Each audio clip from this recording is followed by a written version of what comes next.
आपण ऐकत आहात बुद्ध की कार्ल मार्क्स भाग 3 माझ्यात म्हणजेच स्नेहलच्या आवाजात. साधने. आता आपण साधनांचा विचार करूया. बुद्धाने प्रतिपादन केलेली साम्यवाद घडवून आणणारी साधने अत्यंत स्पष्ट होती. ही साधने 3 भागांमध्ये वर्णन करता येऊ शकतील. भाग 1 यामध्ये पंचशीलाच्या पालनाचा अंतर्भाव होतो. संबोधीने एका नव्या धर्मत्वाला जन्म दिला. त्याला जो प्रश्न सतावत होता त्या प्रश्नाच्या उत्तराची किल्ली त्या धर्मत्वात होती. जग दुःखाने व दैन्याने भरलेले आहे. हे सत्य या नव्या धर्मत्वाचा पाया आहे. हे सत्य केवळ दखल घेण्यापुरते नाही, तर मुक्तीच्या कोणत्याही उपाययोजनेत ते पहिले व सर्वप्रमुख मानले आवश्यक आहे. ही वस्तुस्थिती जाणून घेणे हा बुद्धाने त्याच्या धर्मत्वाचा प्रारंभ बिंदू मानला. ते धर्मत्व कोणत्याही उपयुक्त प्रयोजनार्थ उपयोगी ठरण्यासाठी हे दुःख व दैन्य दूर करणे हे त्याचे ध्येय व उद्दिष्ट होते. या दुःखांची कारणे कोणती असू शकतील याची चौकशी करता बुद्धाला ती केवळ 2 कारणे असतील असे दिसून आले. माणसाचे दुःख व दैन्य काही अंशी त्याच्या स्वतःच्या गैरवर्तणुकीचा परिणाम असतो. दुःखाचे हे कारण दूर करण्यासाठी त्याने पंचशील आचरणात आणण्याचा उपदेश केला. पंचशीलामध्ये पुढील नियमांच्या पालनाचा अंतर्भाव होतो. 1. कोणत्याही प्राणीमात्राला ठार करण्यापासून वा ठार करण्यास कारण ठरण्यापासून अलिप्त राहणे. 2. चोरीपासून म्हणजे दुसऱ्याची मालमत्ता लबाडीने किंवा बळजबरीने संपादन करण्यापासून वा बाळगण्यापासून अलिप्त राहणे. 3. असत्य भाषणापासून अलिप्त राहणे. 4. कामवासनेपासून अलिप्त राहणे. 5. मादक पेयापासून अलिप्त राहणे. जगातील दुःख व दैन्य यांचा काही भाग बुद्धाच्या मते माणसाच्या माणसाबाबत असलेल्या असमानतेचा परिणाम होय. ही असमानता कशी दूर करता येईल? माणसाची माणसाबाबत असलेली असमानता दूर करण्यासाठी बुद्धाने आर्य अष्टांगिक मार्ग सांगितला. आर्य अष्टांगिक मार्गाची तत्वे अशी आहेत. 1. सम्यक दृष्टी म्हणजे अंधश्रद्धांपासून मुक्ती. 2. सम्यक संकल्प म्हणजे बुद्धिमान व निश्चयी माणसाला साजेसा उच्च संकल्प. 3. सम्यक वाचा म्हणजे करुणेची मुक्त व सत्यपूर्ण वाचा. 4. सम्यक व्यायाम म्हणजे शांततापूर्ण प्रामाणिक व शुद्ध आचरण. 5. सम्यक आजीव म्हणजे प्राणीमात्राला दुःखापद किंवा इजा न करणारी उपजीविका. 6. सम्यक कर्मान म्हणजे इतर सर्व 7 तत्वांचे पालन. 7. सम्यक स्मृती म्हणजे जागृत व कृतिशील मनाने ठेवलेली स्मृती. 8. सम्यक समाधी म्हणजे जीवनातील गहन गूढ तत्वातील गंभीर विचार. पुढील न्यायाचे साम्राज्य प्रस्थापित करणे व त्याद्वारे जगाच्या पाठीवरून दुःखाला व दैन्याला हद्दपार करणे हे आर्य अष्टांगिक मार्गाचे ध्येय होय. या धर्मत्वाचा 3रा भाग म्हणजे निब्बाणाचा सिद्धांत होय. निब्बाणाचा सिद्धांत हा आर्य अष्टांगिक मार्गाच्या सिद्धांताचा अविभाज्य भाग आहे. निब्बाणाशिवाय आर्य अष्टांगिक मार्गाची ओळख पूर्ण होऊ शकत नाही. आर्य अष्टांगिक मार्ग ओळखण्याच्या मार्गात कोणत्या अडचणी येतात ते निब्बाणाचा सिद्धांत सांगतो. या अडचणींपैकी मुख्य अडचणी 10 आहेत. बुद्धाने त्यांना 10 आसव, बंधने अथवा अडथळे असे म्हटले आहे. पहिला अडथळा स्वतःविषयीचा भ्रम, सक्काय दिठ्ठी उर्फ सत्काय दृष्टी हा आहे. जोपर्यंत माणूस हा पूर्णपणे स्वतःपुरता जगत असेल, जोपर्यंत तो स्वतःच्या अंतःकरणातील तीव्र इच्छांचे समाधान करण्याच्या पोकळ कल्पना करून प्रत्येक दिखाऊ वस्तूच्या मागे लागला असेल, तोपर्यंत त्याच्यासाठी कोणताही मार्ग आर्य मार्ग नाही. अमर्याद विश्वाचा तो केवळ एक लहानसा भाग आहे.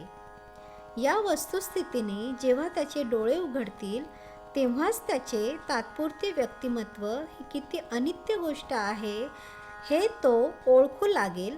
तेव्हाच तो सत्याच्या खडतर मार्गावर पाऊल टाकू शकेल.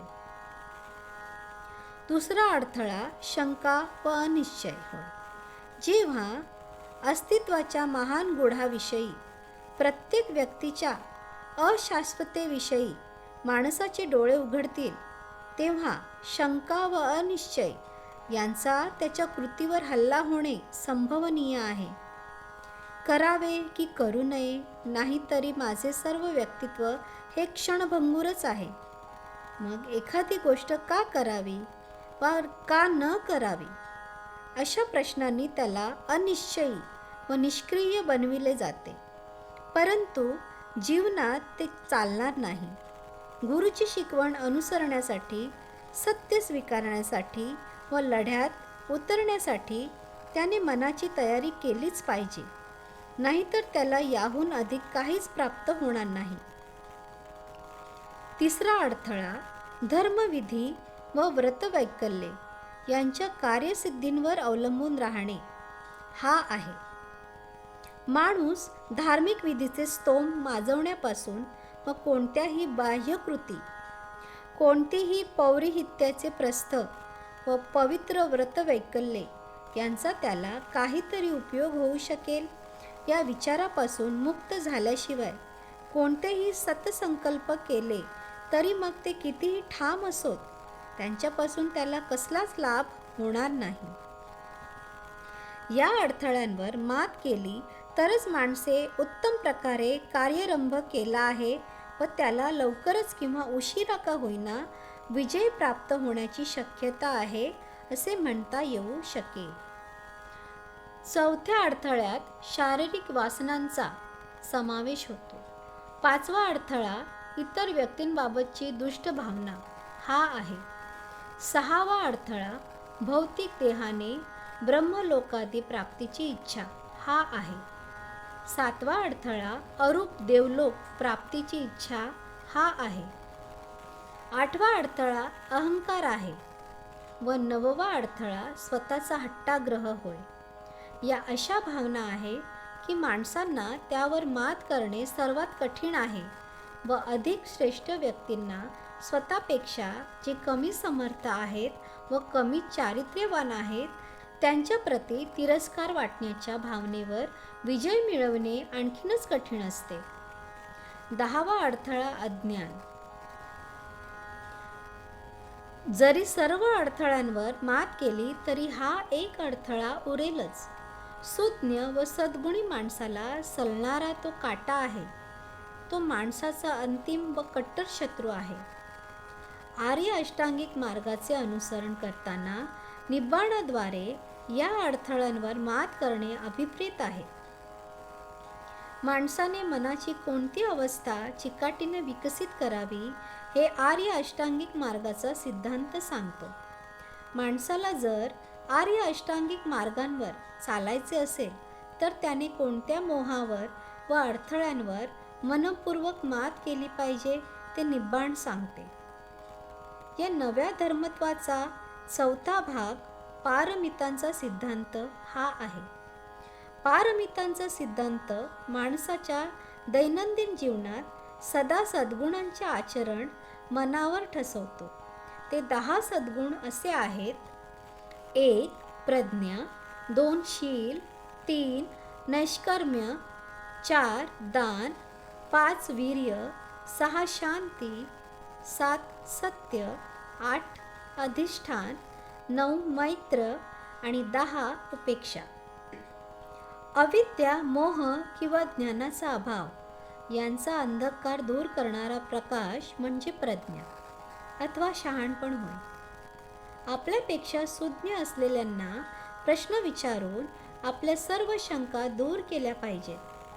सुज्ञांची संगत केली पाहिजे व मनाचा विकास करण्यास मदत करतील अशा वेगवेगळ्या कला व शास्त्रे जोपासली पाहिजेत. या गोष्टी प्रज्ञेसाठी आवश्यक आहेत. शील ही नैतिक भावना आहे. वाईट गोष्टी न करण्याचा व चांगल्या गोष्टी करण्याचा, चूक करण्याची लाज वाटण्याचा असा तो स्वभाव आहे. शिक्षेच्या भीतीने वाईट गोष्ट करण्याचे टाळणे म्हणजे शील. शीलाचा अर्थ पापचरण करण्याची भीती. नैष्कर्म्य म्हणजे ऐहिक सुखाचा त्याग.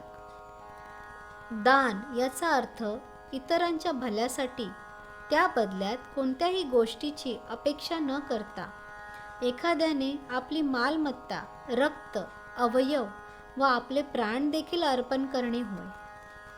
वीर्य म्हणजे सम्यक प्रयत्न. मागे न फिरण्याच्या विचाराने आपण जी काही गोष्ट करण्यासाठी हाती घेतली असेल ती आपली सर्व शक्ती एकवटून पार पाडणे होय. शांती म्हणजे सहनशीलता. द्वेषाला द्वेषाने उत्तर न देणे हे तिचे सार आहे. कारण द्वेषाने द्वेष शमत नाही, तो केवळ सहनशीलतेने क्षमतो. सत्य म्हणजे खरे. कधीही खोटे न बोलण्याची सत्य ही बुद्धाची एक उत्कट इच्छा होय. त्याचे बोलणे सत्य असते व ते अन्य काही नसून केवळ सत्य असते.